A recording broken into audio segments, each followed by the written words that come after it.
One of my favorite calls, Dave Jagler, bringing us in this morning. And all I have to say is good morning. Welcome to the Wacky Wednesday edition of Snowman in the Morning. Happy to have you with us. And boy, we are loaded for bear today.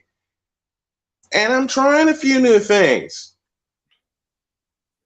And I want to welcome Cole Johnson this morning. How are you, sir? Glad to have you. Glad to be aboard. Glad to be aboard. How are you doing today? I'm doing great. I'm doing absolutely great because I got StreamYard going, and trying to run it on my tablet. I obviously got this part wrong. But you know what I should have done? Okay, I know how to fix this. For those of you watching on video, stand by. But man, I'll tell you something. I absolutely love what I'm seeing right now, especially when it comes to the Los Angeles Fakers. You're loving it, huh? I am. All right, sir. So why are you loving what's happening to the Lakers? Because it's all their own damn fault. Well, you know, you have to love it when a plan, in this case for the Lakers, doesn't come together. Oh yeah. Oh yeah. And for the person back in August where he said that we should keep the same energy. Well, we're keeping this. No, we're not keeping the same energy. We're actually ratcheting up the energy. Your team is old. Your team is slow. Your team can't shoot. And even you being now you can definitely say it, the best player that the team has currently playing, because the best player on your team is hurt. Even with your prodigious skill set, the Lakers are battling for play-in position.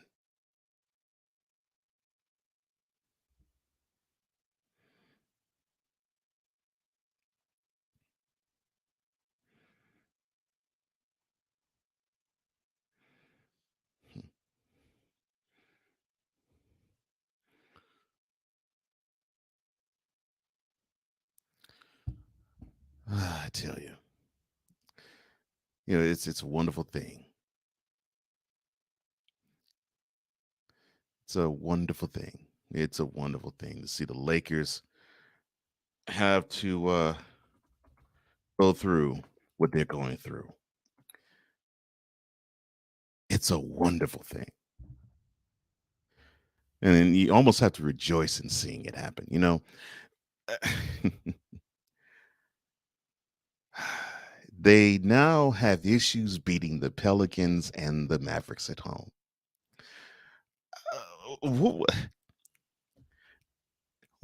And please, brown sexuals, come on in full force. Where are you? Where are you when you say LeBron is scoring 30 points at 37 years of age? Look at what he's doing. Well, yeah. It's wonderful when it's 1-on-5. It's when it's 1-on-5. When it's 1-on-5, it's cool. Mm-hmm. When it's 5-on-5, there's a problem. Mm-hmm. Mm-hmm. That's when it's dangerous. That's when you should say, wow, look at what he's doing at 37. He actually is leading his team. He's not leading his team now. He just happens to be the least disinterested teammate on the Lakers currently. And how many times have we seen that? Did I just say that out loud? Yes, I did. Yeah, you did. Yeah, you did. And the best part is, you're right. Yeah. It's just that simple. It's just that cut and dried. I would love to say otherwise, but I mean, and it's even to the point, and you actually showed me some beautiful footage. And it was the footage at their home game against the Clippers at the end. Mm-hmm. And that was telling. Mm-hmm. What was even more telling was the game they played 2 days later, where the first 3 quarters, it seemed like the whole team, including LeBron, was disinterested as they were getting mollywopped. Now, I will talk further about what I believe is the most telling part about this whole thing. Do we get the Bron sexual confessions back? In the Bron sexual confessions. I will talk about that later. But well, speaking of Bron sexual confessions, I think I finally got everything where it needs to be. Okay. Because I'm using my tablet to get it all together.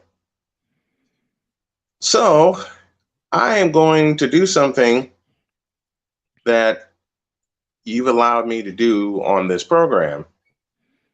Oh, what's that, sir?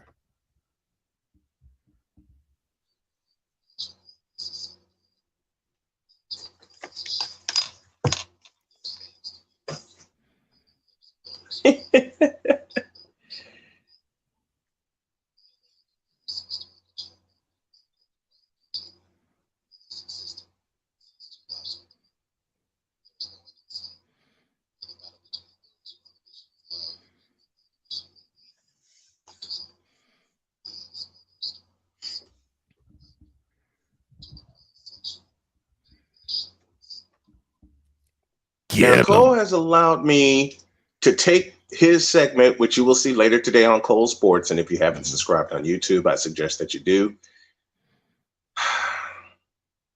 Look what LeBron is doing at 37.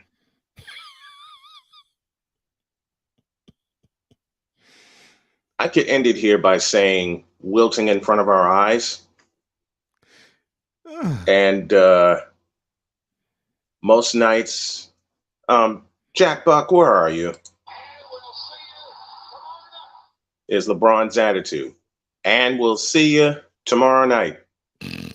I have never seen, change that. Yes, I have. I've seen Bron walk off the floor so many times, it's not even funny. And the Laker fan base is stupid. Oh, wow. Now, the Laker fan base is absolutely stupid. They're morons. And they drank the Kool-Aid because it was spiked with vodka. Well, see, here's the thing. When you have a fan base that is hungry, no, not a good enough word. Desirous, no, not a good word. No. When they are hoes for championships, oh yeah, they will do anything possible in order to get said championship. Now, they have their championship in the LeBron era. The thing is, what sucks for them, and they were like, we'll cross this bridge when we get there. When it happened in 2018 that he signed on the dotted line to play with them, is the fact that, yes, you got your chip, but your team is worse than it was before LeBron got there. And just like the Los Angeles Rams, and I guarantee you it's going to come back to bite the Rams in the ass, they mortgaged their future several times. Yeah. It always does. I mean, no matter So the the team, Rams better be and lucky and thank the heavens that they got their chip. no But this matter is the about the team, fakers. that's right. No matter the team, no matter the era, it always comes back to bite you if you mortgage your future for Mm-hmm. getting that brass ring in the present. It always happens to Yep. every team, no matter the sport. And yeah, it's gonna happen. It's a gonna happen. Kuzma gone. Ingram, adios. Randall, deep sixth in New York. Lonzo Ball, revival in Chicago, especially when he and Caruso and three others come back from injury. You know, a lot of people say when Dwight Howard comes back from injury, look how dangerous the Lakers are going to be. Wrong answer. Look how dangerous the Chicago Bulls are going to be when they get healthy, because the Lakers were never healthy to begin with because the Lakers are old. Okay. And I'm going to say something again, paying homage to one Mike Valenti when he said, quote, "This is your mess and it's your fault." Close quote. LeBron, this is your mess and it's your fault because you signed off. Change that word. You salivated on wanting one Anthony Davis who has yet to play a full season in the league. You've only done it once. So the most broke basketball players got together, and because of 4 months off, they win a chip in the bubble. Oh, not the most broke. Am I lying anywhere in that statement? Well, I mean, you know, we both have a lot of respect for Anthony Davis, but unfortunately, the I truth is, love AD, but yes, the truth is the truth. the truth is the truth, and Anthony Davis is the NBA's version of Mr. Glass. Mm-hmm. And as for those aforementioned names that my partner mentioned, that would be Kyle Kuzma, Lonzo Ball, Julius Randle, and Brandon Ingram. I'll revisit that a little later because I got numbers to back all of that up. Good. Continue, sir. Good. Oh, I can't wait. I can't wait. And I've missed Cole Sports. I've missed on the daily. Okay. Just putting that out there. Now, back to Rajon James. I have a question, Bronsexuals. And I just gave you the answer to said question, but I want you to listen to me carefully. Has LeBron played a full 82 game season? Yes. How many times has he done it? How many times have we done it? I'll wait. Yeah, my partner just gave the answer one time. One lousy blank time. You know the funny part about this? Michael Jordan did it at least 10 times. You have a game to play. You're the star of the team. Lace up your shoes, put on your balls, and go play. But no. Load management. I can't play back-to-back nights. Well, I'm going to get criticized by saying, well, Steve Kerr loads manages Stephen Curry. Do you see what Stephen Curry does on a nightly basis? I said that Stephen Curry has had a bigger impact in 13 seasons than LeBron has had in 19. I got crushed for that post. I don't care. I stand by my statement. Go ahead, partner. But LeBron didn't invent load management. Well, we know that.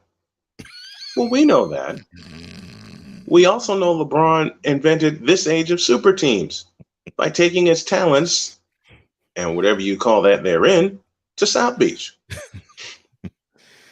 Listen, like I told you, partner, in our pre-show meeting, I am unloading the clip every day.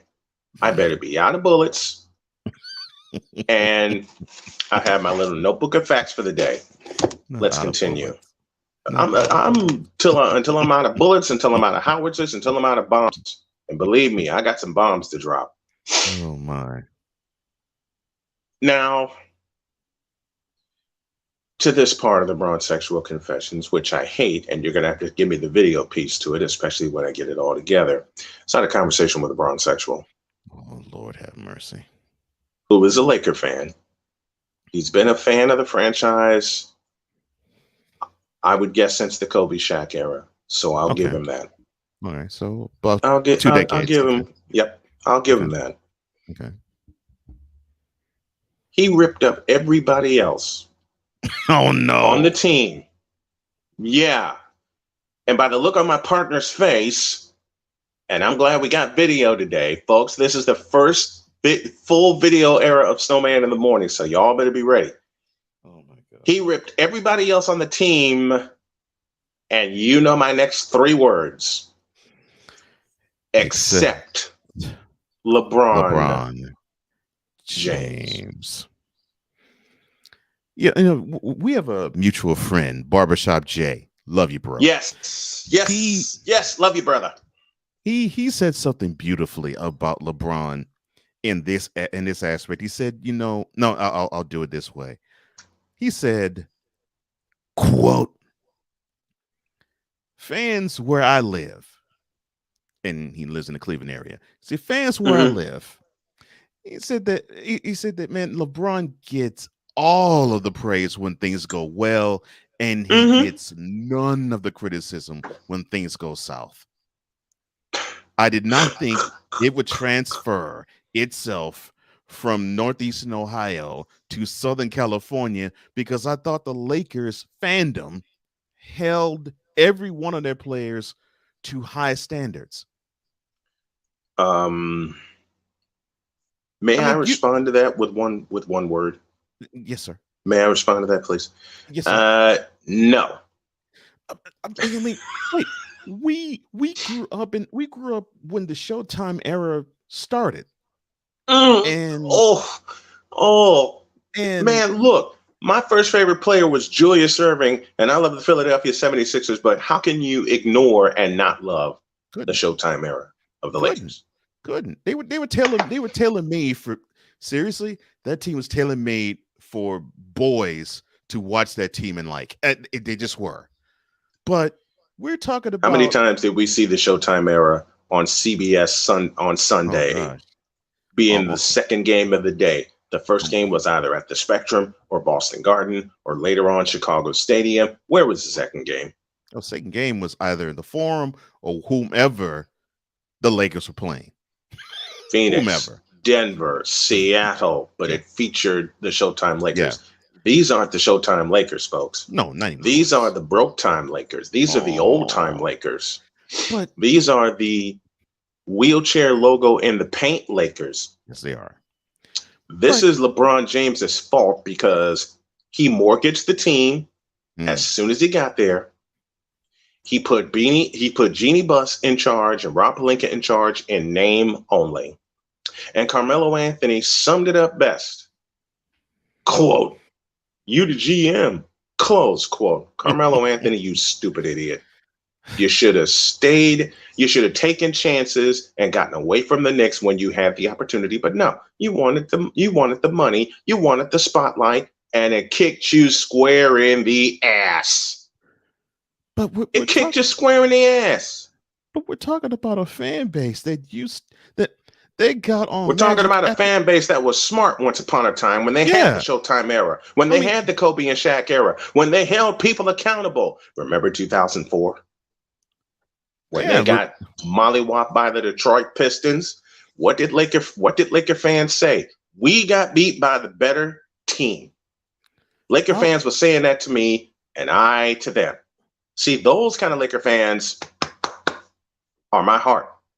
The ones that are, what's the word I'm looking for? Real. I'll go back 20 years. 1984. Magic already had 2 rings already in the chest. Yes, he did. He already was a 2-time champion. But man, Lakers fan didn't like him after that 84 World Championship Series. And they dogged him hard. They actually, the next day after Game 7, they let him have it. They let him have it. And on the not the front page of the sports news, the front page of the paper, main news, they called him Tragic Johnson. Tragic Johnson. But unlike LeBron James, you know what Magic Johnson did? He stayed away for a few days and used it all as fuel. Fuel. Yep. And Brent Musburger, the legendary Brent Musburger, who is the voice of the Las Vegas Raiders, fabulous. And I love Brent Musburger on the radio. Quote, the Lakers have waited 1 year for redemption, and now they're on the brink. Close quote. And Magic Johnson led that team into Boston Garden on a Sunday afternoon, and all he did was feed the captain. Hey, Kareem, I got you right here on a skyhook. What did Kareem do? Right into the lane, right into a skyhook, and Parrish couldn't defend it. Nope. Hey, Michael Cooper, I got an open shot for you. Take it. Swish. Oh, man.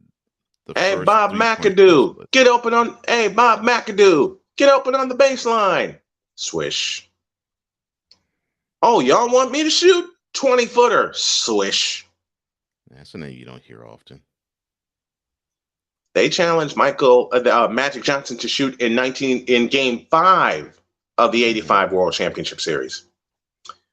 What did Magic do? 26.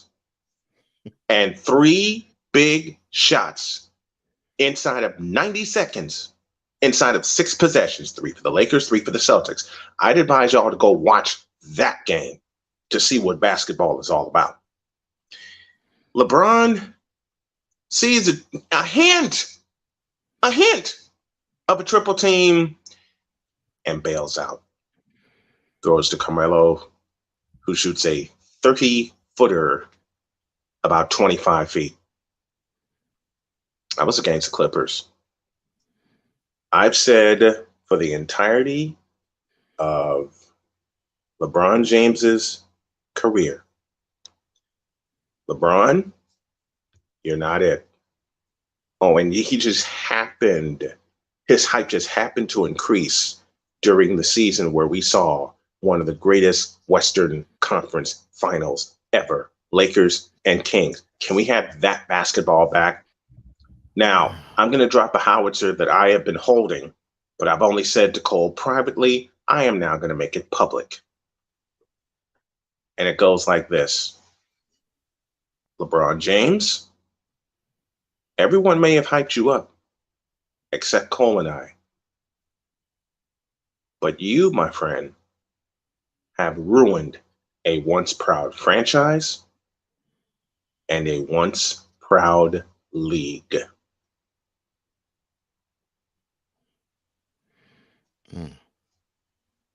Let me say that again for those of us in the cheap seats at the old Astrodome.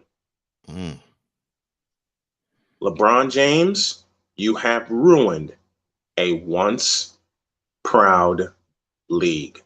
It's your fault that the NBA is in the shape that it's in because they had to cow tie to your punk ass. And you're not that good of a basketball player.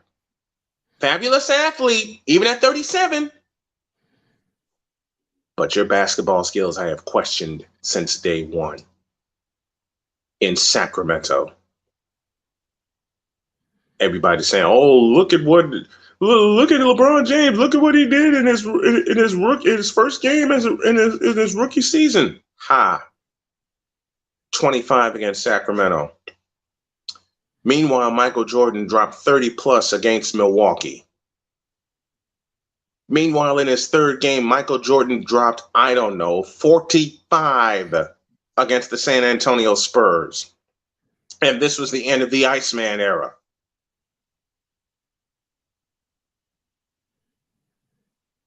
So to all bronzexuals, come at me. I want all the smoke. When it comes to sports, I want all the smoke. And as I said in sports, my sports coverage, as in life, I'm about to turn 50, and I'm out of fucks to give. I don't care what you bronzexuals say to me. I have facts on my side. I have truth on my side. And yeah, I gotta get a new pair of glasses. And my wife promised that she'll help me get a new pair of glasses. But God damn it, I know well enough to see what LeBron James hasn't done. And that is lead a team. And you want to bring Miami to me? That wasn't led by LeBron. That was led by Pat Riley. Because Pat Riley had the nerve, had the balls to tell LeBron, I'm the GM, you're the player. Sit down and shut up. Period. Goodbye. Yep. Sit down, shut up, and get the fuck out of my office. And yeah, I'm using cuss words today because I'm keeping it raw. Or as Kendrick Perkins, as Kendrick Lamar would say, sit down, be humble. Yeah, humble is something LeBron is not.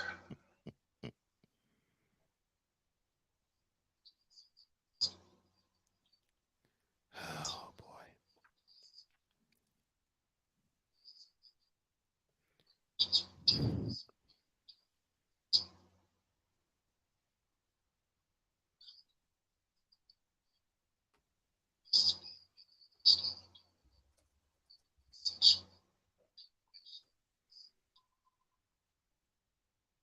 Now, you know the greatest part about today's show?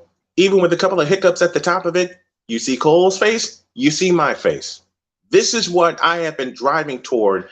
I still got a few pieces to get, but what do you think, man? What do you think? Yeah, I like what you did with the place. It's pretty nice. Well, still a few dust mites to get rid of. I got Clark Monroe coming in 5 minutes. So, yeah, I like this. I'm just waiting. Oh, what do you do? You getting the hair in place? Yeah. Is what we used to do back in the day. That's right. I had to bring the old school flair back. That's right. You're on camera and like, hey, all right, let's see if everything's in place. That's right. And you know what? I can't blame you because when I had hair, I did the same thing with the comb, making sure. Who's the fellow I'm thinking of? Morris Day. Day. Hey, bring me a mirror. Morris Day and Jerome would bring him the mirror. Yep. Jerome, bring me a mirror. All right. We got 4 minutes. We're going to touch on a subject that we're going to discuss after Clark Monroe comes on. Oh, you read a fabulous statement to me yesterday. What would that statement be, sir? Concerning failure. And that statement was, quote, the Lakers have failed LeBron. Please set him free. Close quote.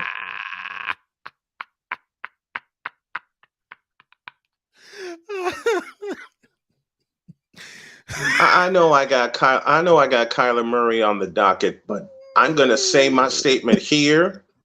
Then I'm going to welcome Clark Monroe to talk a little hockey. Oh my.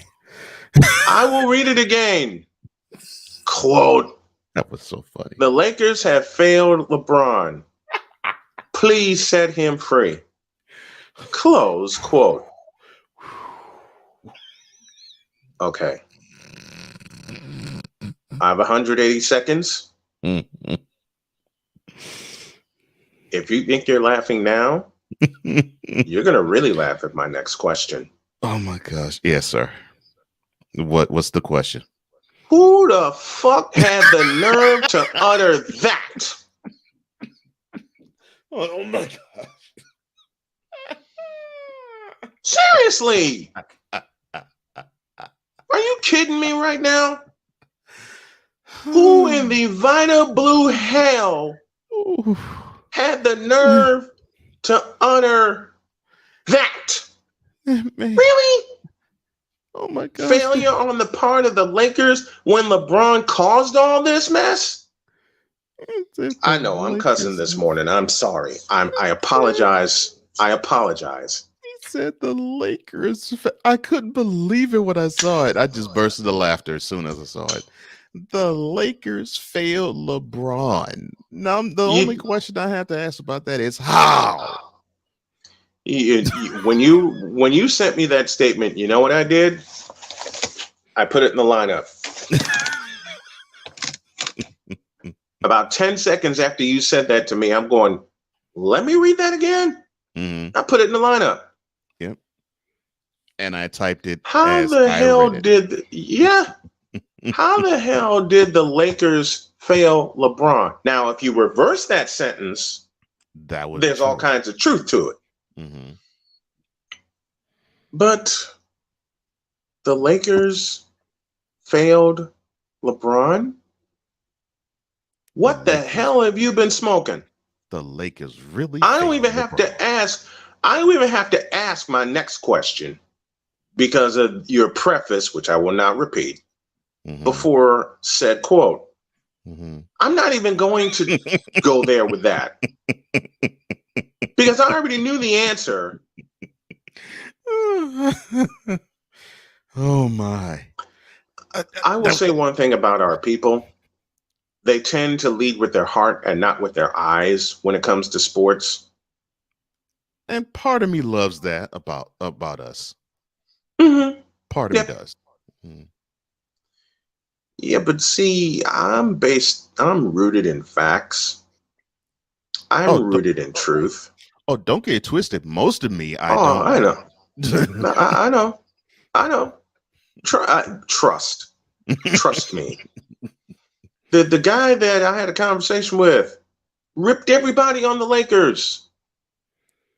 I can't except LeBron James. Matter of fact, his statement to me was, and I quote, "I'm sorry, LeBron James." Close quote. He goes on to say, it's like he's doing everything in his power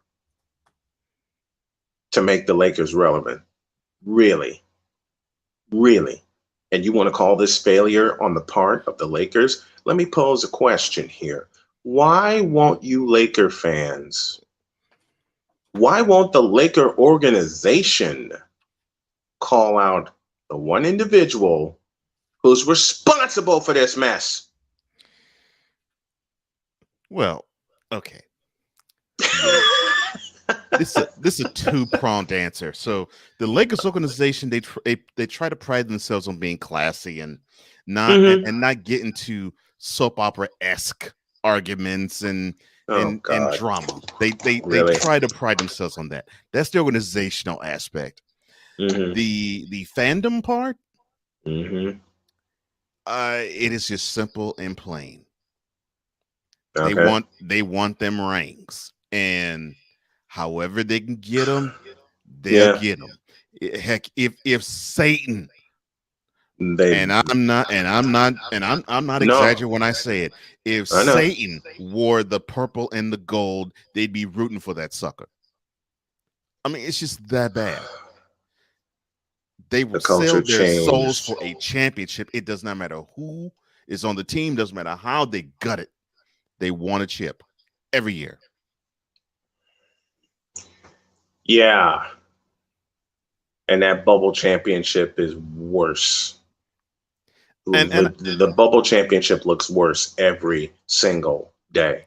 I'm actually now glad they got that bubble championship because it now looks like it's an Oasis type of situation because in the 4 years that LeBron's been there, they didn't qualify the playoffs his first year.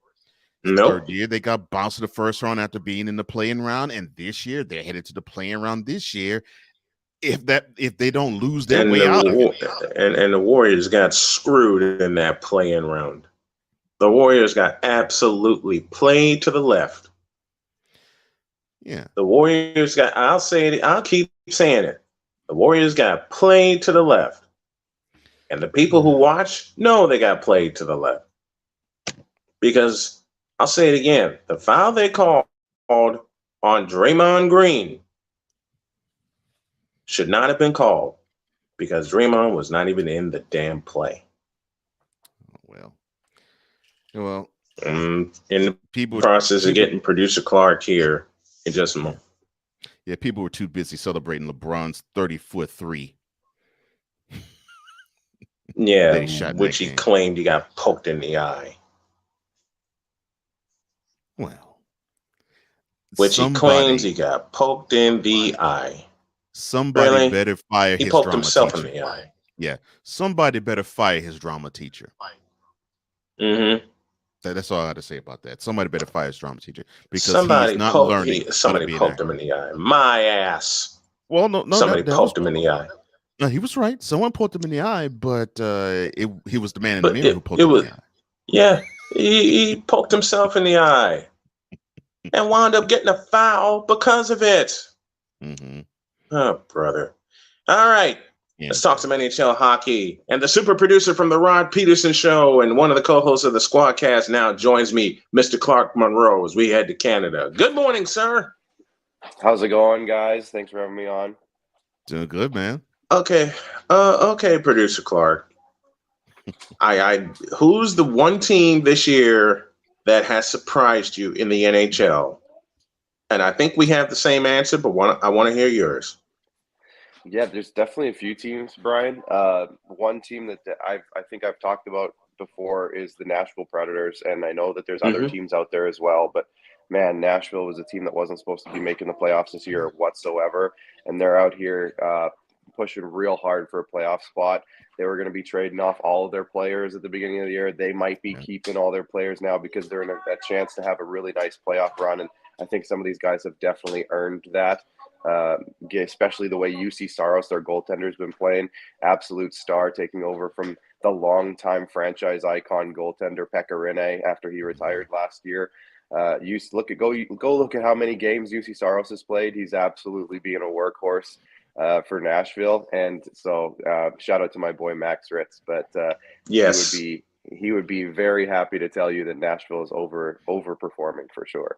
Yeah. And I love it here. the goaltender position was the one big question I had for Nashville, especially after retirement of Pekka Rinne. And you know what? They solved the problem. And the other thing that I love about Nashville, the NHL has become all about speed and skill. Right. Nashville has both of them, but they also got a little bit of roughneck in them as well, and that's helped them.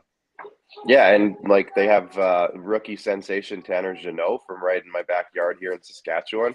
And he's a classic Western Canadian hockey player, the guy that everybody loves to watch because he's 225 pounds and he just goes out there and knocks heads around all night long. So he's a super fun guy to watch. Oh, and he's leading rookies in goal scoring as well. So yeah, he's awesome. Tanner Jeannot, he's been on our show before. He's a great kid.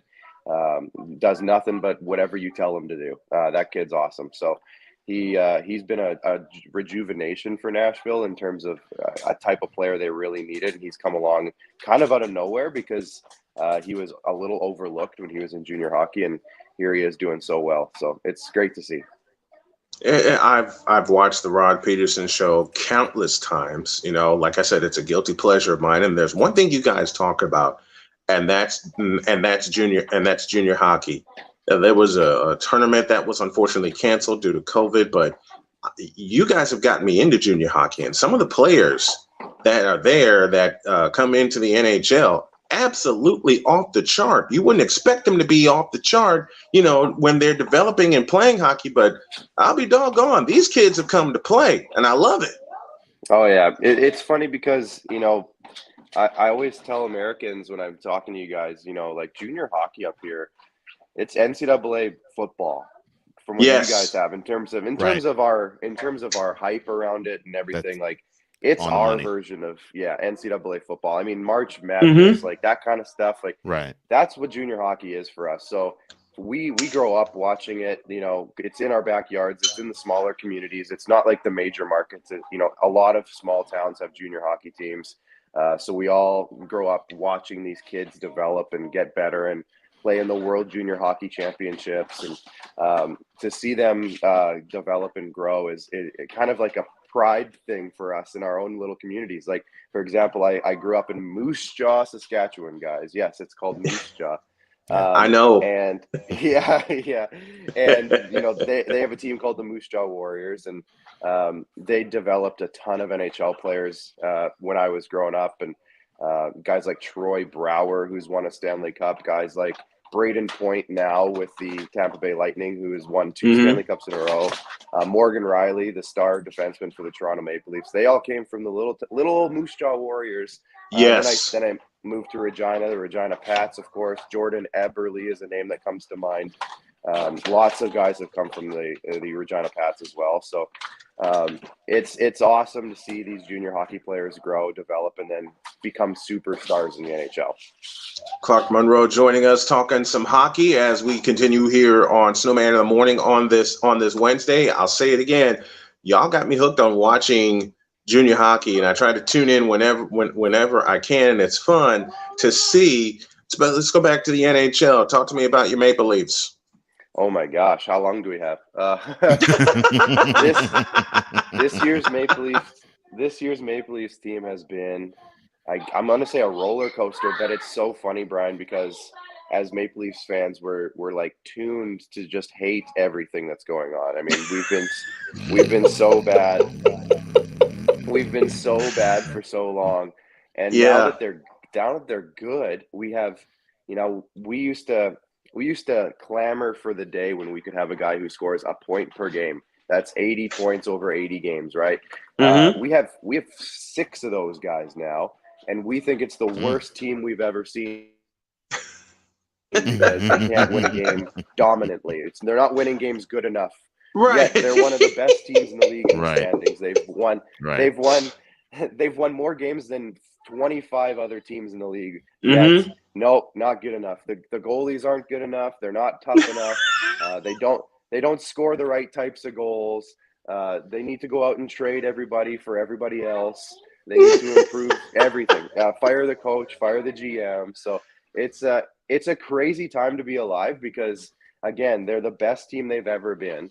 Literally, I'm not even kidding. Like they're the oldest team in the NHL, and they're literally on the best pace they've ever had, and we're still complaining every single day as a fan base. So it's a really weird time.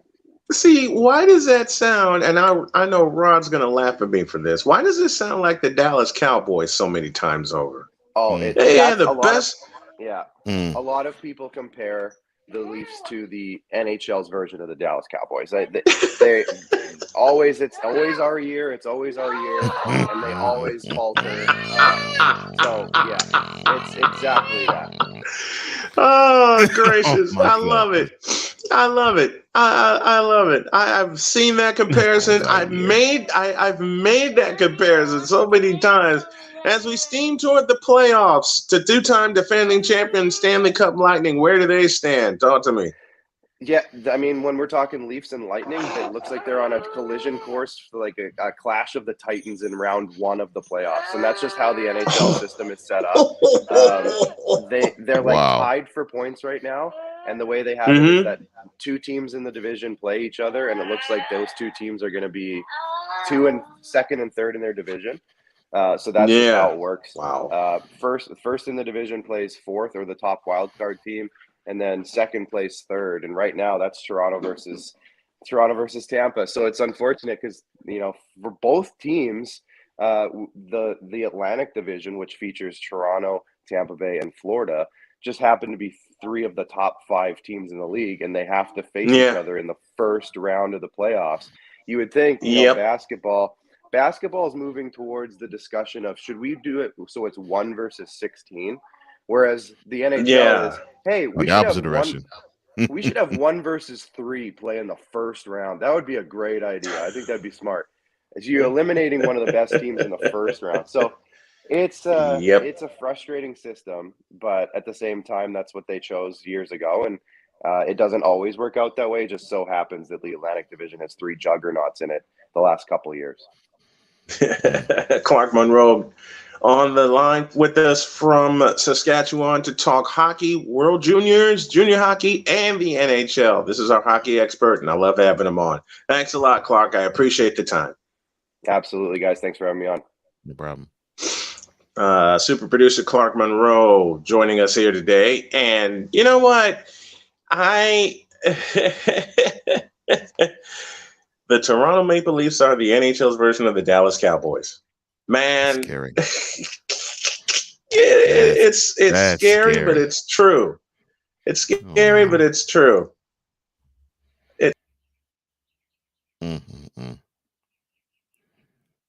Wow.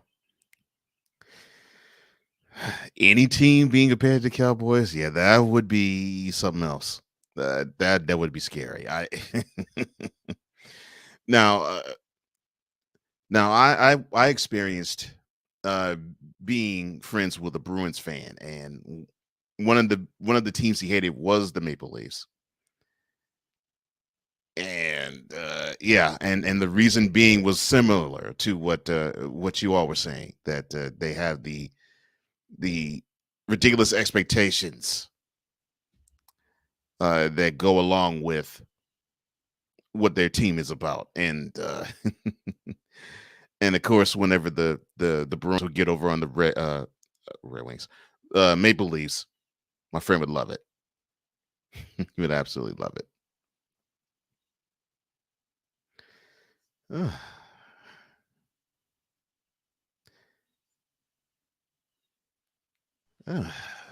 All right, there we go. I'm sorry about that. See, this is where all the hiccups get worked out. You do it live.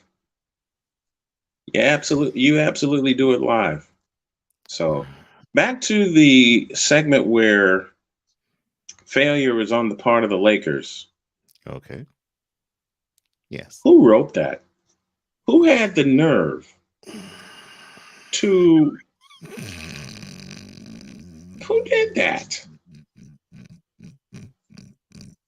Who did that? My I mean, good grief. I mean, who in their right mind? I'm not even discussing Kyler Murray today. We're gonna save that for Friday. That's cool. I have my choice. I have my choice statements about him too. Yeah, we're gonna save that. We're gonna save that for Friday. Today, who in their right mind would write that? Would actually form their lips together to make that kind of statement? Who the hell says that? I will again say how. How did the Lakers fail LeBron? Because I'd love to have an answer to that. Yeah, I would love to have an answer to that. Because I don't see it. I mean, the Lakers, literally, the organization has bent over backwards to have him get whomever he wanted to have on the team. I'll say it again. I'll say it again. LeBron, this is your mess and your fault. And so because period. So because the Lakers brass basically said that very statement to LeBron, maybe not in those words, but they basically expressed that statement with their actions, that automatically means that the organization failed him? No, it's like the organization is saying to him, even the Lakers, have resources that only go so far. And so because you have exhausted so many of them, it is time for you to make this work. Now, if you can't, well, I'm so sorry for you. If you can, that's great. Since you did say 7 years ago you are, quote, the best player in the world, close which quote, has been proven wrong. You should be able to do it. This should be something right down your alley. You should, I mean, you have your harem. Your. Oh, say it again. Say it again. Oh Lord. Say it again. I mean, say it again. You have your harem who believes that crap. So who are you to disappoint the throng that would want to suck the member dry? I mean, very dry. Very, very dry. Who were you? I thought you wanted to. I thought you wanted to impress your fan. Oh no, you wanted to jaw with them. Oh my God, I In many ways. In slipped. many ways. The fact that someone could actually come up with the idea that the organization that he plays on failed him when they have done everything they can, y'all. Failed him. How? When they have done everything they can to make him succeed when he's been on the team is 1,000% ridiculous. Mm-hmm. And it definitely shows that the person who did utter it, type it, however the communication happened to be, doesn't study enough. That's just proof positive, because the Lakers have a 24-31 record. That automatically means that I'm sorry, I think it's 24 and it's 27 and 34. I'm sorry. With the 27-34 record, yeah, it is. So with the 27-34 record, that automatically means that the organization's at fault. No. Barbershop J sends a message that reads, quote, Lakers suck, still waiting on the GOAT. Laughable to elevate this squad. He has run this squad for 4 years. You know my next 3 words. Into the ground. Into the fucking ground. Okay? Once again, Barbershop J is on point. I love Barbershop J. There isn't a syllable. I love Barbershop J. And Barbershop J, if you're tuning in one morning, got to have you on this program with us. And when I get everything together with my new computer and Wi-Fi booster and everything, the day we get Barbershop J on is the day I will have everything on point, and it'll be soon. And I will clear the entire 120 minutes. All right. Let me get this in. Snowman in the Morning, a part of the the official show of the On Tap Podcast Network, is brought to you by Michael Scott Insurance. Michael Scott Insurance, for those of you in the state of Michigan, as I'm reading here, want to get your insurance? Now is the time. Give my buddy Michael Scott a call at 810-985-3211. That's 810-985-3211. Now then, as we continue our failure discussion, failure is not on the part of the Lakers. Failure is on the part of LeBron. Oh, did I say that aloud? Mm-hmm. And I mean it. Okay, so failure is on the part of LeBron, period. Okay, just like failure of the Cowboys is on Jerry Jones and Dak Prescott. So let's walk this logically, shall we? Oh, God. You said logic, and we're dealing with bronzexuals. Right. How dare you? I know. I know. I have to invoke the worst word for them. So what's that, logic? Yes. The word they hate the most when it comes to anything that discusses anything LeBron is logic. And the team that he's on, so we can be completely fair. Okay, and the team on which he plays, for the exception of the Heat, because that's the only time that the team in which he played didn't sip all the way the Kool-Aid. Now, Anthony Davis, was that a decision that was generated by the Lakers organization? No. And we know that's a falsehood, because LeBron said in the media several 100,000 times, I want Anthony Davis. Yes. Okay. So the Lakers organization, they wanted Carmelo Anthony on the team? No, wrong. Strike two. Okay. Because Carmelo wouldn't respond with you to GM to Braun. Am I wrong here? No. Am I wrong in any way, shape, form, or fashion? Did I say any falsehoods? Did I give any incorrect statements? No. Okay. All right. And by the way, where's my soundboard? I'm using my Y'all are seeing me put everything together. Where's my soundboard? There it is. And for those of you listening on Arena Sportsnet and Real Wise Radio, as well as the On Tap Podcast Network, thank you. It's just, go on, please. Because if I start using my sounds, only the radio audience will hear and not the video audience, and I want both to hear it. Go ahead, please. Exactly. So, all right. So then we have Russell Westbrook. So you mean to tell me? God! So the most stupidest signing they ever made. Yeah. So you mean to tell me Rob Pelinka and Jeannie Buss went to LeBron James and said, LeBron, we're going to sign Russell Westbrook. What do you think?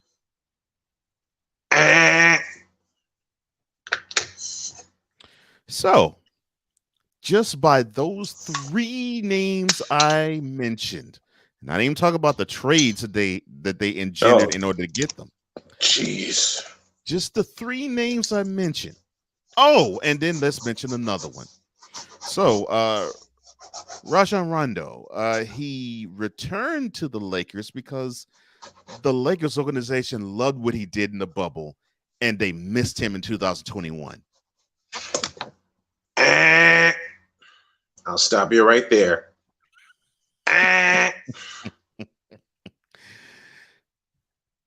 The organization, just by those four names I mentioned, that proves what we've been saying. The organization bent over backwards for LeBron when he went to the organization's offices and said, I want this guy, I want this guy, I want this guy, and I want this guy. And it wasn't even a question. It was a statement, and they sucked it up. Yeah. So they gave him all those guys. They gave him Davis, they gave him Westbrook, they gave him Rondo, and they gave him Westbrook. And Anthony. And you mean to tell me that the Lakers failed him? No, it is the opposite. He failed them because it is obvious and it is proof positive that LeBron James' GM skills as of 37 years and 2 months of age sucks. I mean, they're not in this position because the Lakers failed LeBron. They're in this position because this particular team sucks ass. Okay? I've seen them so many times have a double-digit lead and choke it away. They did it twice against Oklahoma City. Twice! Yeah, that's inexcusable. They had an 11-point lead against the Clippers. Lost by 3. And they always find them, and then if it's not they choke leads away, they find themselves down by big time double-digit points going into the fourth quarter. Mm-hmm. And they have to make this feverish comeback only to fall 4, 5, 6 points short. Mm-hmm. You have this team where LeBron was so happy. Mm-hmm. He was so happy. He wanted to prove to us all that when we saw the AARP crew amass itself, that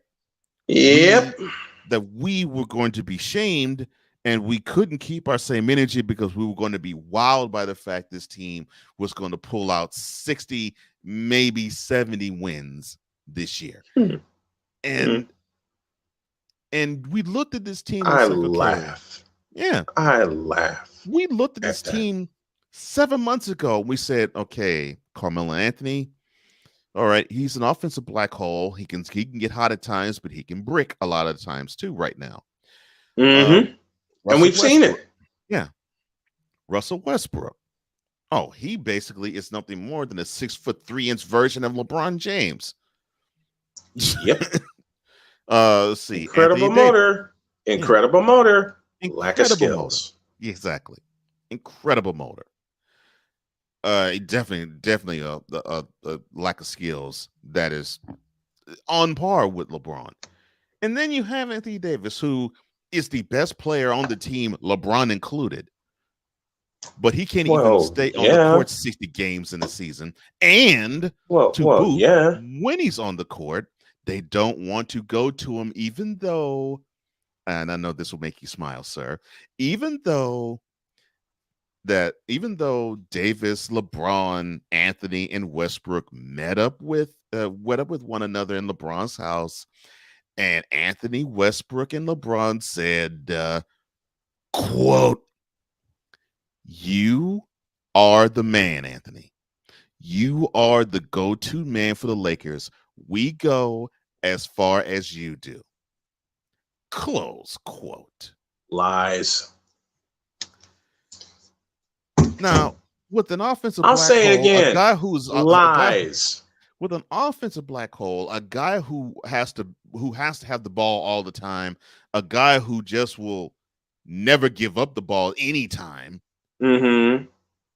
With those three in the mix, you mean to tell me they're going, and they're all older than Davis, they all are going to swallow their egos and actually buy into this team concept to lift up the only guy of the four in his prime? No. And they've proven it. Didn't we talk about this? Didn't we? Every time I rode to Raleigh, every time I drove from Henderson to Raleigh, North Carolina, I had you on the phone and we talked about this. That was one of the first questions you asked after they made all these stupid ass signings. Yeah, I said it. Stupid ass signings. Yeah. Well, they realized. And I'm going to say something that'll really piss them off. You know, the stupidest signing the Lakers ever made? LeBron James. Oops. My thought is, if they would realize that the only guy who's a name on their team that's in his prime and in the elite is not LeBron James, is not Carmelo Anthony, is not Russell Westbrook, would they actually get on board and actually understand that they have to be Robin to Davis's Batman? Now, we already knew the answer to that question was no. Hell no. Hell no. And then Shaquille O'Neal. I love you, Shaquille, but you're stupid for opening your mouth and saying if they trade LeBron, the Lakers will never win another chip. Well, they got a bubble championship, but they're not going to win a chip with him. I was not a legitimate championship. A legitimate championship. Yeah. You're right, cool. Mr. Glass struck again. Happy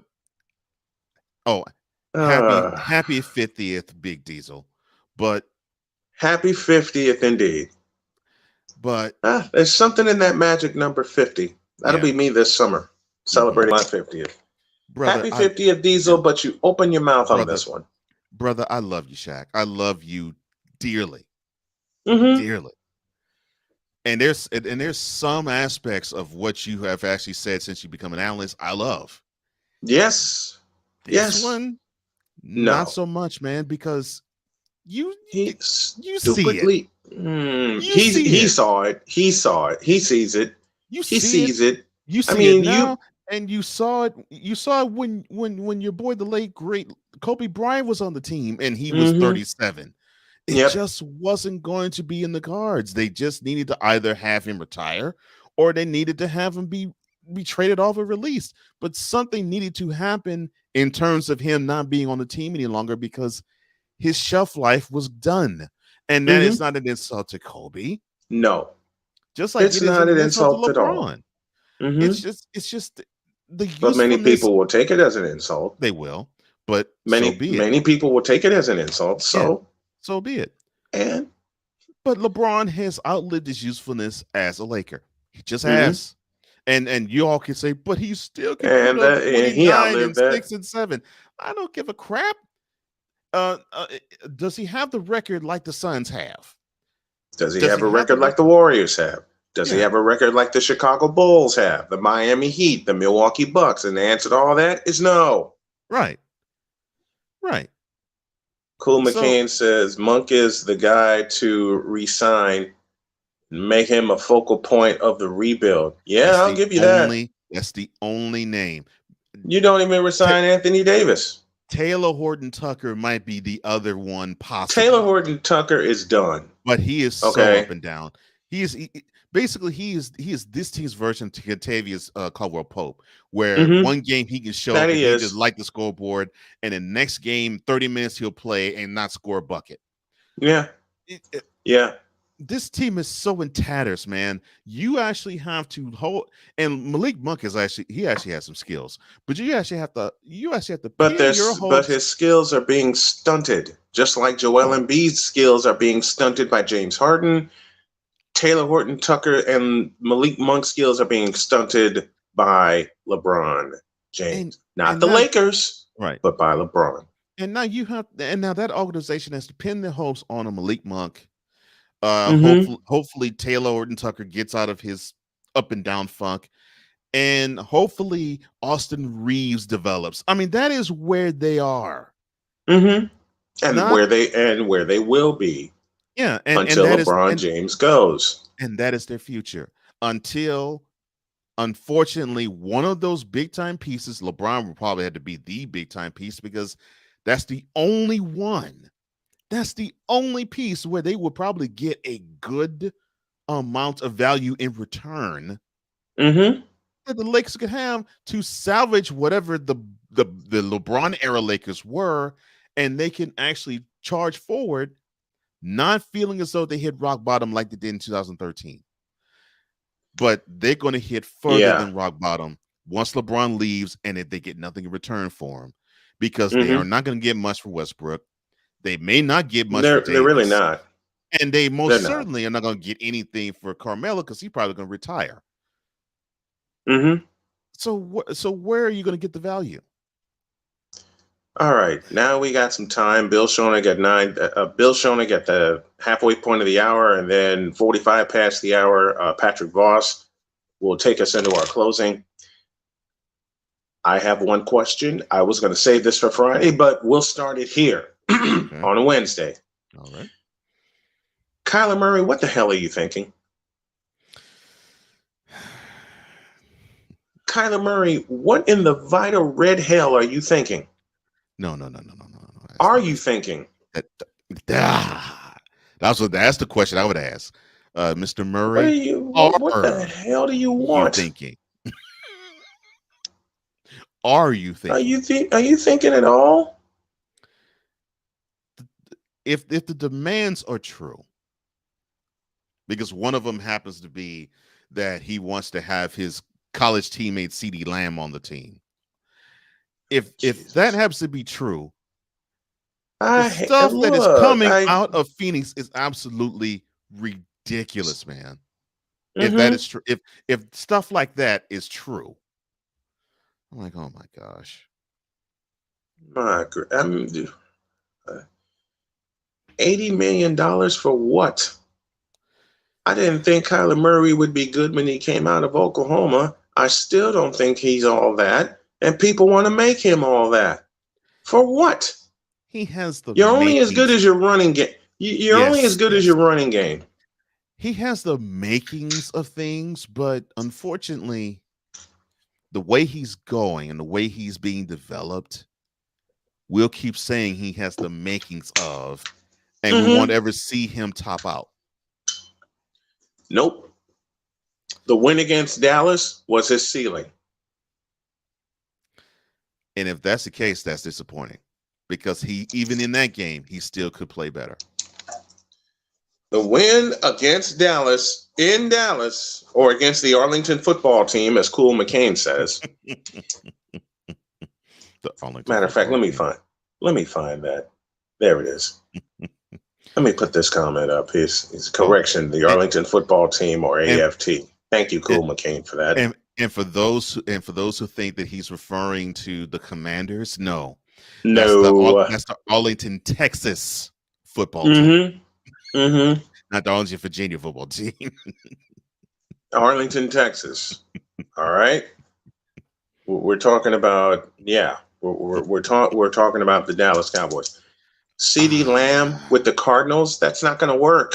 When I saw that, I said to myself, if that is true, you just put your foot in it, dude. Why?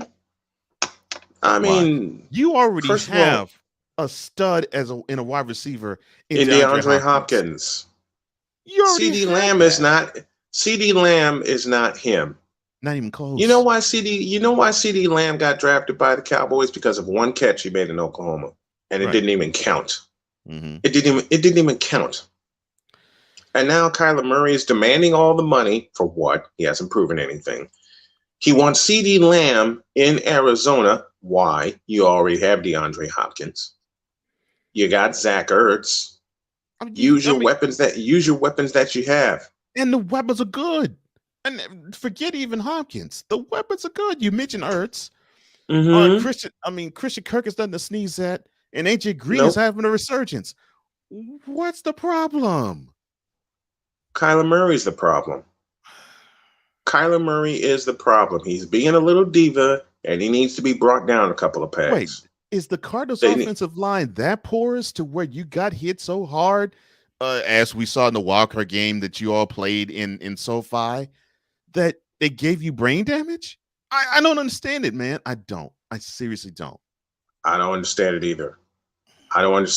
Now, I will admit a part of me was excited to see what Kyler Murray can do. Same. But in 3 words, in his time in the league so far, I'm not impressed. 100, bro. I am not impressed. McCain says Kyler needs to shut up and play football. I don't say that much. I don't either, but it's true in this case.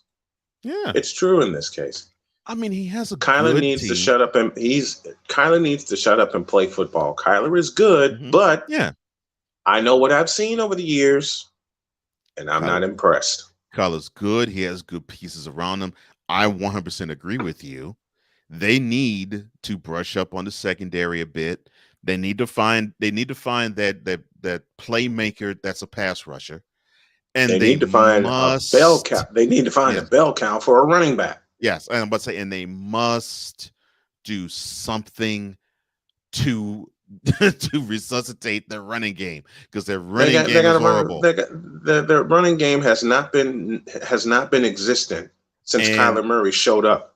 And hell, the running game has not been existent when Josh Rosen was there. Right. What the hell do you think's going to happen? Because Cliff Kingsbury wants to have a Texas Tech-style offense so badly, you seem to forget, Mr. Kingsbury, you did have a couple 1,000-yard rushers. Yes. And your leading rusher should not be Kyler Murray. Just like in Baltimore, their leading rusher should not be Lamar Jackson. And you saw what happened with him the second half of this past year. He got pummeled. He got absolutely pummeled. And then he got injured. So and missed the remainder of the season. Right. I'll save that for Friday. This we're going to expand on Friday also. I already got the Friday show in my head. But be that as it may, Kyler Murray, shut up. Please. Just shut up and get better.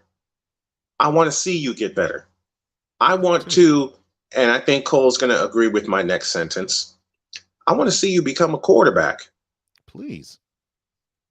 I don't want to see you be a running back where you have to run for your life all the time. When you see a blitz coming, step up in the pocket and beat that blitz and hit your receiver downfield. Beat that blitz with your arm. Yeah. Beat it with your arm, not your legs. Because I'll tell you, this coming year, Lamar's not going to last long if he's still using his legs. You can do it in college because you got that extra protection and the offense is designed around you. Greg Roman, Lamar Jackson, and I'm going to say this aloud, and I'm going to continue to say this aloud. Greg Roman has fucked you up, Lamar Jackson. And the athletes in college are nowhere near as good, as near as an NFL, because you got guys who can run just as fast as any guy who's behind the pocket and can run a 4.40. Yep. And Kyler Murray, Cliff Kingsbury has not only effed you up, but he's put you in danger of losing your career. If you were thinking about going to baseball, you should have acted on it when you had the chance. And the way you got the chance this offseason. And the way you're behaving, sir, you might make that actually come true. I don't want to say that happened, man. You're too good of a burgeoning talent to mess your stuff up as bad as you're doing. So it just in the past month,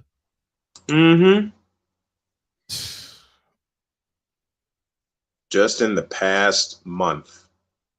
In the past month, y'all, we've seen Kyler Murray act like this. All right? And it's sad, and it needs to stop, because pretty soon, Kyler Murray, you're not going to be the leader of that offense in Arizona, because they're going to ship you out and treat you like Josh Rosen. And if it also is true that he's a sore loser, or he points the finger at others when the whole team goes south, that is not good at all either. Nope. Because you will have a team that will on the field, and not because they're not going to do their jobs, but because they don't believe you. If they don't believe in you as a leader, they're going to let you down even further. Absolutely. Because you already let them down. Absolutely. And Kyler Murray let the Cardinals down. He's let the Cardinals down so many times. Yeah. The most exciting play is not even in a playoff game. It came during the pandemic season. It came during the pandemic season. Yep. Hail Murray. Yep. Yep. We've seen the height of Kyler Murray's career. Man, I hate saying it. I hope not. I hate saying it. You're not speaking out of turn. I just hope you're wrong here. I want to be wrong. Yeah. Listen to me. Yeah. I want to be wrong when it comes to Kyler Murray and Lamar Jackson. But the way they're playing is the stigma on black quarterbacks, period. Oh boy. He actually did. Am I wrong in that statement? He actually did go there. Yeah. No, you're not wrong. I'm going there because it's the truth. Save Warren Moon and Steve McNair and Russell Bleepin Wilson and Doug Williams. Black quarterbacks prefer to run than throw. And yet they're blessed with an arm. Do I mention the name Randall Cunningham? He didn't learn to be a quarterback until later in his career, guided the Vikings to a 15-1 record, and then a missed field goal by Gary Anderson cost him a Super Bowl appearance. Trip. Because he played good enough to win that game. Yeah. He played awesome to win that game. Atlanta just made more plays. Yeah. Atlanta just made more plays. But the stigma of the black quarterback is alive and well because of what Kyler Murray and Lamar Jackson are doing. Russell Wilson? No. Russell Wilson actually uses his arm and he uses his brain. Yeah, he's more Frank Tarkenton in how he does quarterbacking. Because he picks and chooses his spots as to when to scramble, which is what a quarterback should do. You should pick Murray doesn't do it. Yeah. Yep. Murray doesn't do it. Lamar Jackson doesn't do it. I mean, Jackson led his team in rushing in a playoff game. Why? See, that is more blame on the team not equipping those quarterbacks with a running game. That's why I do not go all the way and fault the quarterbacks themselves. That's on the coordinator, and that's on the team. I fault the team's philosophy, and I fault the offensive coordinators who are in charge of that quarterback. And who's the OC I've criticized the most on this show? Greg Roman, who is the Ravens offensive coordinator, and Mr. Greg Roman. I get that you have a talent who has speed that is almost impossible to stop when it is going downhill. I get it. The Commanders, who weren't the Commanders then, had the same feeling 10 years ago with Robert Griffin III. I mean, the dude ran sub 4.540, and he had speed, the likes of which we hadn't seen on the quarterback position in NFL. Then we had one Haloti, not a hit to the knee, and his he career was done. Has been the same since. One hit to the knee, and it ended just as soon as it started. And that was it. That was at the end, almost at the tail end of his rookie season. So, and it shouldn't have happened. So, for those who think that we have an axe to grind when it comes to black quarterbacks, no, we don't have an axe to grind. We just have seen how the quarterback position in the NFL should be correctly played. And you could say to me, well, it's not a monolith. Well, you all have said to me often that our culture is not a monolith. So why are you? Would you repeat that again, please? Please repeat that again. Yeah, I've heard often that our culture is not a monolith. And I agree, we're not. But why is it that you want to make quarterbacks who look like us be monolithic in skill set? Why? No. No. For me, it's like they can't help it. It's like they can't help it. Okay? It's like, I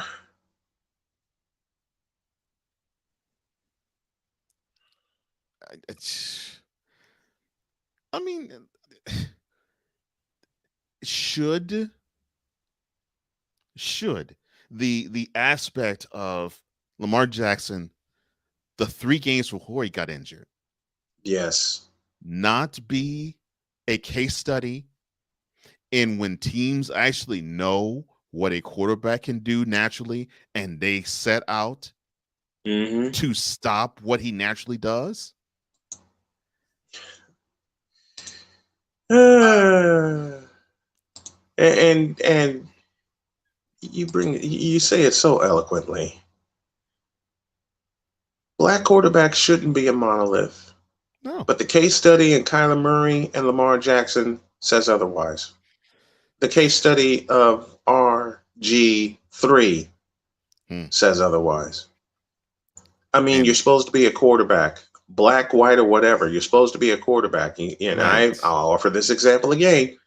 The person who's supposed to be the person who learned the quickest to be a pocket passer, Steve Young. Because he was a runner. He was a running quarterback at BYU. He ran first. Ran first there, ran first when he was an LA Express, ran first when he was a Buccaneer. Yeah. I mean, come on. The case studies are right there. Roger the Dodger only ran when necessary. Fran Tarkenton only ran when necessary. Yeah. Joe Montana, the greatest one to ever do it, only ran when necessary. Agreed, Cool. Agreed. Man, Cool dropping some fire with us today. There's a reason my boy Hurts gets so much hate. Yep. Because they group him as a black quarterback. And I see, look, and I see him, Cool, that he doesn't want to be same. He doesn't. He didn't want to be that at Alabama. He didn't want to be that at Oklahoma. No. But they group him in with the quote unquote black quarterbacks. And I love Jalen Hurts for that. Yeah, I do too. He wants to be a quarterback. He wants to be. Say that sentence again, please. Say that sentence again. He wants to be a what? He wants to be a quarterback. He wants to be an NFL caliber quarterback. Period. So if it means that he has to run, so be it. If it means he has to throw, so be it. He wants to beat teams with his head, not with his athletic skill. His head and his arm, as you often say, Mr. Johnson, with his head and with his arm. This is funny. End of story. Yeah. So I was listening to Chuck D. He was doing an interview. Oh, man. And he's a sports head. I mean, he is a sports nerd. Yeah, he's okay. You and I, we're sports nerds. Like Cool McCain, he's a sports nerd. Like Patrick Voss, who's coming on at 9:45. Sports nerds. Okay. Yes. As much music as he knows, and he knows a lot about music, and as much politics as he knows, and he knows a lot about that too. That dude knows his sports, and he knows his sports history too. And I love it. I do too. I love it. He said about he put an analogy in terms of the culture. Mm-hmm. And the hip hop culture and what they have to do in terms of making sure things progress. He said it's like football, the quarterback position. And he actually Yep. said this, and I screamed so loud when I heard him say this. He said it's like the quarterback position. He says, man, you got to get rid of that ball. Yep. I was like, man, he said you can Yep. run all you want, and that's Mm-hmm. great. But the position is made so you have to get rid of that ball. I'm like, that's what I'm talking about, Chuck. Yes. Yes. Listen, Jalen Hurts gets a lot of hate. You know who else is getting a lot of hate? Jimmy Garoppolo. He's going to have surgery on his shoulder, and everybody and most people in the offseason think, oh, he's going to be traded. I have news for you. They still say he might. I have news for you. He ain't going to get traded. The 49ers are going to do the right thing and keep him. Well, forget right. The 49ers are going to have to do the only thing unless keep him. Unless there's a prospect that's in college that they'll draft, they can start game 1 in 2022 regular season, which there ain't one because there isn't one.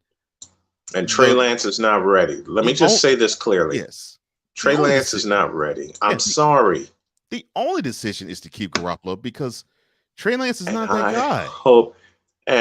I hope so much because I'm a Garoppolo fan. Mm-hmm. And he's getting mistreated by so-called 49er fans and folks around the league and analysts. I could have sworn he just took his team to the NFC Championship game.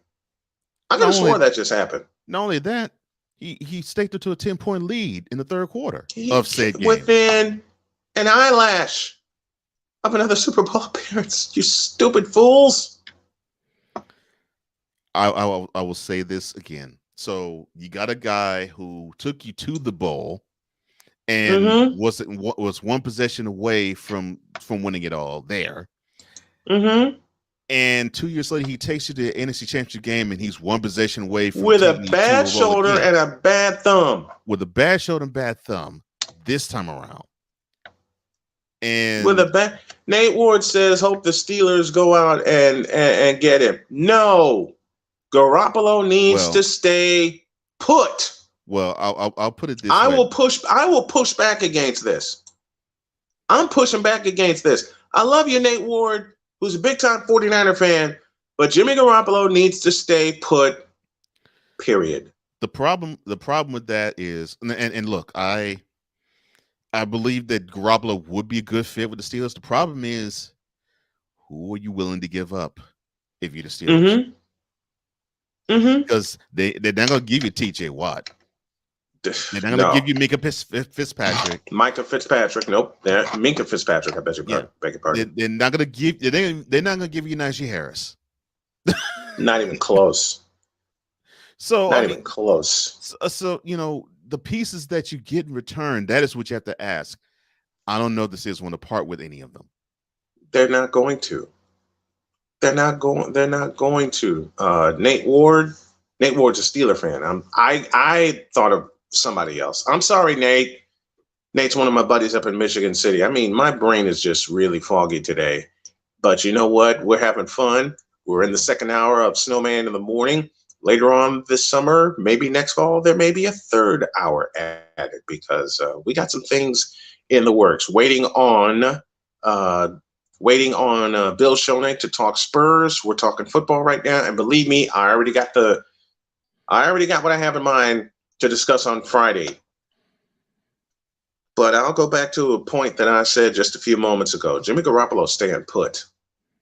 Period. End of story. I really hope the 49ers go to have him stay put because the situation just doesn't look good for them if Trey Lance is your starter. And I will look a 49er fan that I know right in his eye when I say your team is sunk if Trey Lance is your quarterback next year. I agree. I don't trust Trey Lance. I mean, he's the future, yes, but he's not now. Not the present. You need to keep Garoppolo, and you need to extend him. And I say that. Listen to me carefully, John Lynch. Listen to me carefully, John Lynch. Keep Garoppolo, march him into your office, and extend him. Let him get healthy. Let him get completely healthy. Because he played the last half of the season beat up. Dinged up. Fix your offensive line, which I know you're going to do. Yeah. Fix your offensive line, and then sign Garoppolo to an extension. You do it for two reasons. One, he's the man. And two, just to piss some of these people off. My cap hit my ass. Cap hit my ass. We're going to sign all the free agents we need to sign. And the person who's going to get the biggest extension this year is the person who rescued us in Green Bay, Deebo Samuel. Oh, it was. Deebo Samuel's going to get his money because he's earned it. Just like Garoppolo next year is going to get his money because he earned it. Nate, true. Yes, I agree. Yeah, it was good. It was good to see. I'll read Nate's comment. Is it me, or was it good to see some new teams in the Super Bowl? I love some of the play I saw through the playoffs with some of these young quarterbacks. I agree with every part of that statement. I agree with every part of that statement. It makes you feel optimistic about the future of the sport, seeing how the quarterbacks were and how they played and how poised all the young ones were. Oh, no question, man. No question. Josh Allen versus Patrick Mahomes. So it wasn't just you, my man.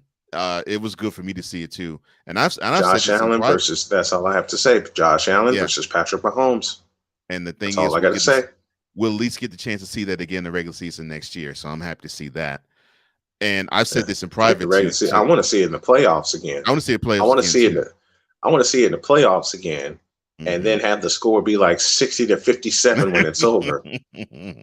You know, somebody put up a graphic after that game, and the caption was, "If the overtime rules were to be played correctly or were to be played like college, they had something like 142 to 136 in like 19 overtimes."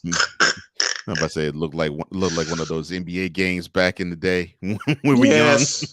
Yes. And that was a regulation score. Yeah. All right. You didn't see many 90-point games, even though every team in the NBA at the time, and there were 28 of them, played defense and played their hearts out defensively. You had more stars back then than you do now. I'll say it again, bronzexuals. You had more stars back then than you do now. You had people that actually wanted to play defense. You had people that are actually committed to play defense. I just said a dirty word. I'll say it again. You had players that were actually committed to play defense. And the reason why you saw those scores the way they were, and yeah, you did have guys who were committed to play defense, but you had guys who wanted to show off their skill on the offense. You mean like Jack Sigma? Yeah, they wanted to show off their skill. Yeah. You mean like Tom Chambers? Mm-hmm. You mean like Akeem Olajuwon? Yes. You mean like Kenny DeJet Smith? Mm-hmm. Otis Thorpe? You mean like Patrick Ewing? Mm-hmm. You mean like Maurice Cheeks? You mean like Andrew Toney? Yeah. Larry Bird, Robert Parrish, Kevin McHale, Magic Johnson, Bob McAdoo, Michael Cooper. I don't have to mention the captain. I mean, guys, and I don't need to mention his airness. I mean, guys who their calling card could have been anything else. It could have been they were good with steals. They were good at block shots. They were good at rebounding. But they can still fill the hole up. Mm-hmm. Julius Erving, perhaps, maybe. Moses Malone, maybe. Bobby Jones. Moses Malone. Probably to me the greatest offensive rebounder the game has ever seen, and that guy could fill the bucket up. In 2 games in the Forum in 1983, in the World Championship Series, we're not talking about the regular season game that the Sixers won 114-107. I'm talking about the 2 games in the World Championship Series. When you heard Lawrence Tanter, and I love Lawrence Tanter as a PA announcer, he took over in 83. How often did you hear the fear in his voice when he said Moses Malone? I've always said this to people. I mean, people do not give Moses his credit and his due. There's a reason why he won 3 MVPs, just like Bird and Magic later in the decade did. Yep. This guy was the real deal. And he made, I had a Lakers fan actually say this to me. He said, man, the 2 playoff series that he faced off against Kareem simply had no answer for him. And he was had no answer whatsoever. Now, I have a friend who just happens to be the radio voice of the Spurs, and he's going to talk about the book that I know I'm going to love getting. This is Bill Schonick, and he joins me right now. Good morning, Bill. Hey, guys. How you doing, Snowman? I'm doing good, my friend. You sent me an excerpt of a book that you're working on, and you got to tell the folks about it, please. Well, when COVID hit, the NBA stopped, and I had all this time on my hands. So I sat in front of a laptop and just started writing some of the stories of my life. You know, I've been the radio guy for the Spurs for 21 years. And before that, the voice of the Texas Longhorns. So it's been a long journey, and I grew up in inner city Philadelphia. So there's some stories about that. So I just started writing, and I guess it was about 3 weeks ago, I finally got the final manuscript done and got the pictures picked and all that kind of stuff, and sent it to Red Penguin Books, the publisher that's handling the book. And the head of Red Penguin got back to me personally, Stephanie, and said, congratulations, you've written a 312-page book. And what? You know, I wrote War and Peace. I didn't realize I could write a book that long. But I've been real lucky and blessed on my journey, guys, you know, to have made it this far in this field. And believe me, I'm thankful every day for it, you know, because I started out very, very humble beginnings in inner city Philly. So it's been quite a ride. So anyway, I just want to share my story. And, you know, of course, I've had a chance to rub elbows with some pretty well-known people, and they've got stories about those folks as well. But it's really just about the entire journey and the fun that I've had and the people I've encountered, and, you know, calling 4 championships. I mean, a lot of different things have happened. Yeah. And it was 2014 where Bill and I met, and I had the pleasure of having him on for the first time. What's the name of the book? The name of the book is Stories, Sports, and Songs. It's going to be out on Amazon and Barnes & Noble. You can get it online. The first day that you can actually order is March 21st. So nice. Digital and paperback. So it's coming out later this month. You know, one of the things that I write songs on the side. So I like to, you know, explore my creative side on occasion. So that's why I put the songs in there. In the paperback, you'll just get the lyrics to the songs. But the audio book, which will come out in May, will have me telling all of these different stories. And then also, you know, I've gone in the studio and produced a bunch of these songs. So I think 12 or 13 songs are going to be on the audio book as well. I already told my wife, this is one of the books we have to download, because my wife got me into audiobooks. Cool. And I told her about you. She knows you're a frequent guest, and she said, you know what, we're gonna get it. So when it's available, we're gonna make sure we order it. All right. I appreciate that. Voice of the Spurs. Let's talk about your Spurs making a push toward the playoffs. It just seems like they're getting it together. Well, you know, they're a young team and they're up and down. You know, they just got done their rodeo road trip, and they're 4-4 in the rodeo trip. They made a deal during the rodeo trip that came during the trade deadline, and they traded Derek White, who was one of our favorite players, and I think one of Pop's favorite players too. But they got a first-round draft pick out of that, and Derek was, you know, getting into his later 20s, and this is a team that's building for the future. I mean, last year they drafted an 18-year-old kid in the first round, Josh Primo.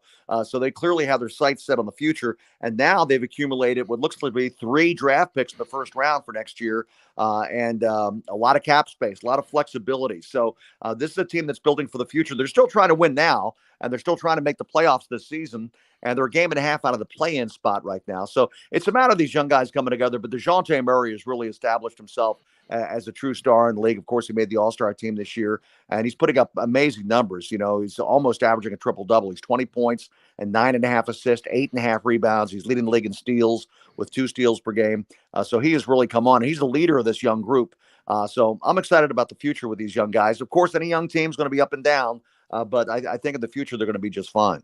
And what has been the turnaround point for these Spurs to say, you know what, hey, we're a young team, but we can get in, we can do this. We can get into this race. Well, there is a lot of parity down the backside of the Western Conference. Not a lot of games are separating some of these teams. Portland, New Orleans, Sacramento, San Antonio. They're all pretty much in the same boat. Now, unfortunately, the LA Lakers.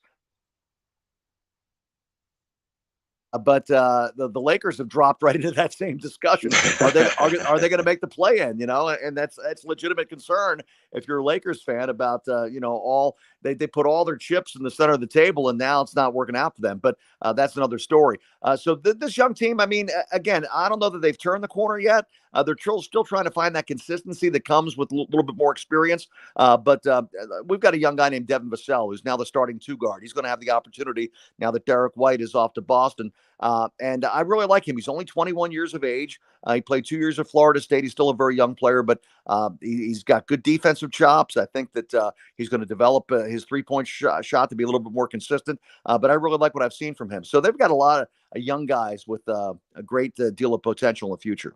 Yes, indeed. And I'm looking forward to seeing the Spurs pull this off and get into the play-in round, because all you have to do is get in. I believe that with my 49ers, and I believe it with the Spurs. All they have to do is get in. We're going to see how they do it. Patrick Voss is standing by, but this is my dear friend Bill Schonick, the voice of the San Antonio Spurs. Anytime you want to hear Spurs basketball, tune in and you will hear Bill Schonick on the call. Bill, an absolute thrill and an honor, my man. Thank you. Good to be with the Snowman. Take care of yourself, brother. Yes, sir. Yes, sir. Bill Schonick joining us here on the program. Patrick Voss is now standing by. And we're going to get Patrick Voss in here in just a moment. And we're going to talk some baseball to close the program. The voice of the Golden Knowledge Podcast and the Golden Voice of Chicagoland is here. Patrick Voss joins us now. Good morning, Patrick. Morning, Cole. Morning, Snowman. How you doing? I'm mad. There won't be baseball on March 31st. Doggone it. You know me. Y'all know me. I'm a baseball nut, okay?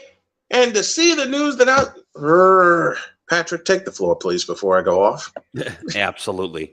With what you're saying, the MLB and MLBPA just yesterday said that the MLBPA said we are not taking the MLB's final solution. We're not taking their final offer.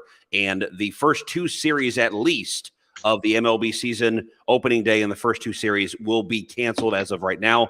And until they have reached an agreement. Now, there's a few things that they're going on right now that unfortunately are not even close to being resolved. And I feel that it's only because the MLBPA says, I want everything that I want. And of course, the MLB says, forget you. I want what I want. Yep. The problem is the main structure is pay. If you're going to hold off on games, are you going to hold off on paying your athletes? And the athletes are saying, hey, if you're not satisfied with our offer from the MLBPA, it doesn't mean you should penalize us by not paying us.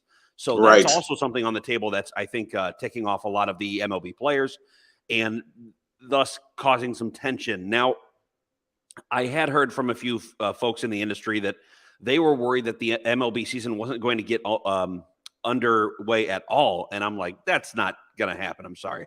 They might push it back 30 days, but I don't think they're going to have. So we'll have a shortened season, but we will not have no season. This will not be 94 all over again or into early 95. That will not be happening this year. No, it won't. It won't be. They'll get a deal. They'll get a deal done. I'm just like, I want baseball. All right. It's March and I want baseball. I was looking forward to watching games on March 31st, but it's not going to be there. What do you think it would take to get a deal done and get it done quickly so we can play ball? A humble nature. a humble nature is what it's going to take to get done, and unfortunately, neither side has it. So right. It's going to take a little bit of pain, and I heard this said, and I fully agree with this on another platform. I don't want to name names because this is your show, but I will say that I heard on another platform, which I agree with, that each side needs to experience pain, and they're not willing to do so. So you have to meet in the middle. If the number is, let's say, 75 million, and they can't agree on what to do for certain lottery picks or for a minimum for certain players, if they can't agree on that, and there's a cap hit that they're going to take, how much can you lessen the cap hit with still having it happen? But that way these teams will be happy and say, hey, we're so used to spending this amount of money and we've produced a good product for you as the league. So why can't you let us get away with that a little bit longer, even for maybe a few million less? So pain is the one thing that they need to be okay with, and neither side is. So to get this done quickly, I think we're going to suffer as baseball fans. And as a journalist, I am absolutely going to suffer because I was looking forward to 110% opening day and being able to write about it for my new article that I write. So I'm hurting as well. And so it feels like the fans are the only ones feeling the pain.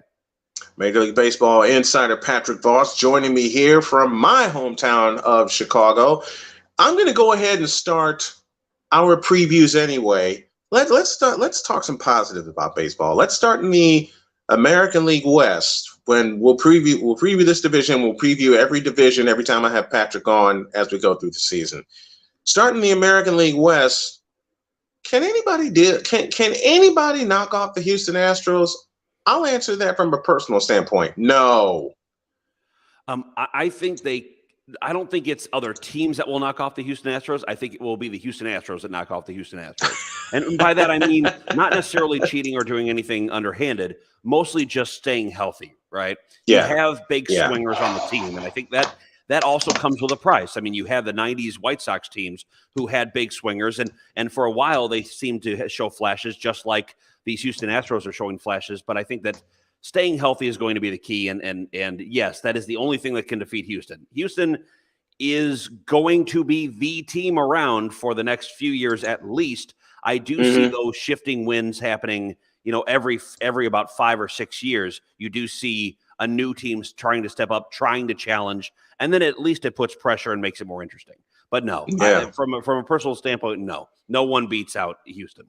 I said in 2020, after they erased a 3-0 deficit against Tampa Bay, that I officially apologized to the Houston Astros for going 29-31 in that silly 60-game season and coming within a whisker of wiping out a 3-0 deficit. I just don't think, at least right now, anyone can touch them. And I'm hoping to get my buddy Robert Ford, who's the play-by-play man for the radio play-by-play man for the Houston Astros on the program. And I'm reaching out to a lot of play-by-play guys to get them on the program to talk about their teams. But as far as the Astros go, they gave up George Springer. They still won 90+ games and got to the World Series. There's a culture in Houston right now, cheating scandal or not, that's there. And they're like, okay, we cheated, we got punished, but we still hit. I mean, again, it's not up to me, and I think we're rehashing this, so I won't go over this again because we talked about this last episode that I was on. I will say that I won't personally apologize to anybody named a Houston Astro. I'm sorry. I don't see it because, like I said before, it follows you because you chose to do it. So what I will say, though, is as a team, they're a great team. But are they, at least from and this actually a good buddy of mine, K-Man Mix-Up Show, a good lifelong friend of mine since about kindergarten. So I'm glad you're watching the show, K-Man. I will say, though, with the Astros, it reminds me a bit of these Chicago teams here, and we have you always have an evil empire, right? An evil empire that you hate, that you can't stand as a fan. And I think right now that's the Astros for a lot of people. And I'm okay with that. But eventually they'll get over it because there will be older fans that will either stop watching baseball or, and I hate to say it, die, and make way for the newer generation of fans who won't remember this. It will be a figment of their imagination, right? A figment of the past, and they won't really care about it. So the Houston can thrive again as a good team and also be loved. K-Man Mix-Up Show says baseball might not start until middle of April, I feel. For those of you that are watching us on YouTube, and K-Man, thank you for doing so. Why don't you subscribe to the Snowman in the Morning YouTube channel, drop a like and a comment, and also give a sub to the K-Man Mix-Up Show. So I'm propping everybody up right now. Patrick Vaughn's joining us talking Major League Baseball and our quick preview of the National League West. When I have Patrick on, the American League West, I beg your pardon. When I have Patrick on next week, we will dive in to the American League Central, and hopefully, maybe there's an update with negotiations. We'll keep our eye on that. Patrick, I'm sorry I brought you on late, but thank you for sticking around, and thank you for talking some baseball with us. I really appreciate it. No problem. Snowman, you take care, and Cole, nice to see you. Thank you. Thank you very much. Our Major League Baseball insider in Patrick Voss.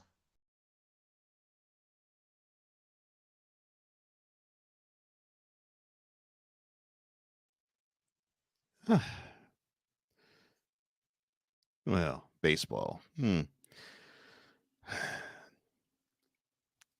We ain't gonna see it till May. That's the way I look at it. Yeah, there are certain screens I need to. Okay, well, that's our first full show on StreamYard, and this was great. I mean, had a few hiccups, but I got to see Cole's face. We got to see the faces of our guests. You know, and Cole, I owe you, because you kept last year when I was in North Carolina saying you need to get in the StreamYard, and you need to get in the StreamYard fast. I'm like, what? How the hell am I going to do that? And I don't have a powerful computer. And then I came up with the solution. I'm still working on getting a better computer, but you know what? We got some traction today. Our guests were on live, and I love it. I love it. So I owe you thanks, sir. I owe you a lot of thanks for that. Yeah, no problem. I thought you would like it. I do. I do. Production's easy. Just got to get the brand up to date. And I plan to do that here in the next couple of minutes, and do what we need to do. Am I going to keep my audio networks? Probably, maybe not. I don't know. I haven't made a decision. On that yet, but I will worry about that and cross that bridge when we get to it.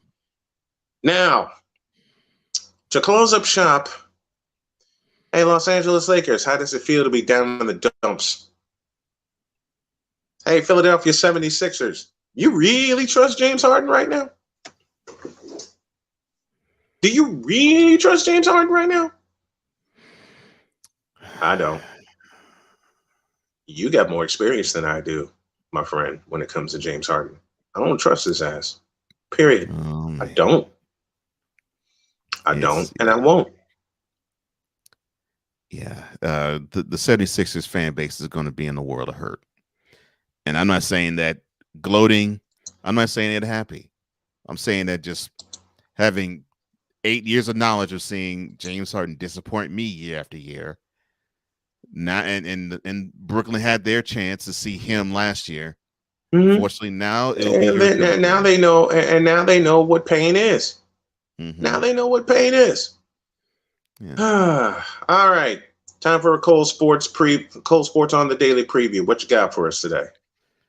Well, let's see. What's the date? It is Wednesday.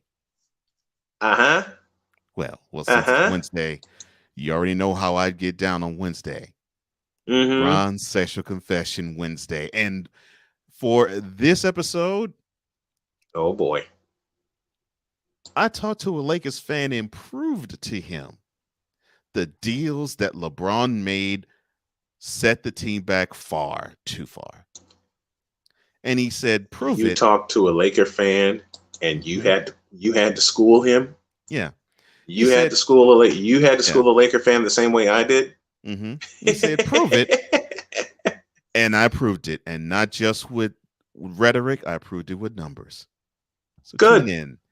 That's what I can't wait. I can't wait. I can't wait. I can't wait. Tomorrow we'll talk more NBA basketball, maybe a little more Major League Baseball. Chris Dietz is scheduled to join me. Matter of fact, where's my notebook? Hold on. I live. How you doing, Al? See, I live Have a by good day, notebooks bro. now. Big Al, what's going on, man? Y'all have a great day. Thanks, Al. Hey, if you haven't hit up Al High on YouTube, please do so. Man, more great stuff. Cool McCain giving us a kind of glad I won't be the only one telling you that. Must be talking about That's the truth. Yeah. That's a yeah. Cool was one of the ones that told me about StreamYard. So was so has Cole, and you know what? I love it. I love this. But our time has come to an end this morning, and thank you to everyone that tuned in. We're going to shape this up. I'm going to shape this up and make this a whole lot better because there are a few things that I'm going to work on today. And I made a decision and I'm going to stick with it. Everything is going through YouTube. Tomorrow, Michael Concesio will join us at the bottom of hour 2. Brent Wiseman at the bottom of hour 1 to talk more MLB shenanigans. And Christie's will join us at 5 after the hour to help us kick off hour 2. I've had fun doing this, and I'm going to do it better. I'm going to do it better. And I'm testing a few things right now before we get out of here so I can make sure that I am putting the right things up. I'll just go ahead and test it. I'll just go ahead and test it tomorrow. Let me test this now before we get out of here, because I want to make sure all the hiccups are no longer hiccups when we convene tomorrow morning. And believe me, we're going to convene tomorrow. We're going to convene tomorrow morning. Now, I only get you up until 9:15 tomorrow morning. Is that right? Because you have a meeting at 9:15. Yeah, that's correct. Damn. Okay. Having funny. That's our usual schedule. So Cole will be with me up until 9:15 tomorrow, and we are out of here. Matter of fact, I'm on my computer right now testing a whole lot of things. McCain says, I hope they don't. Thank you for everyone that's been interactive with us today. Had a whole lot of fun. Thank you to Patrick Voss as well as Bill Schonick for joining us this morning, and Clark Monroe, the super producer of the Rod Peterson Show, that joined us this morning. All right. Let's get out of here. Have a great day. God bless. Remember to make your next move your best move. And always remember, if your dreams don't scare you, then they're just not big enough. For the man that's in charge of Cole Sport, yours truly, the cancer winner, saying, have a great one, and we'll see y'all tomorrow. We're out of here.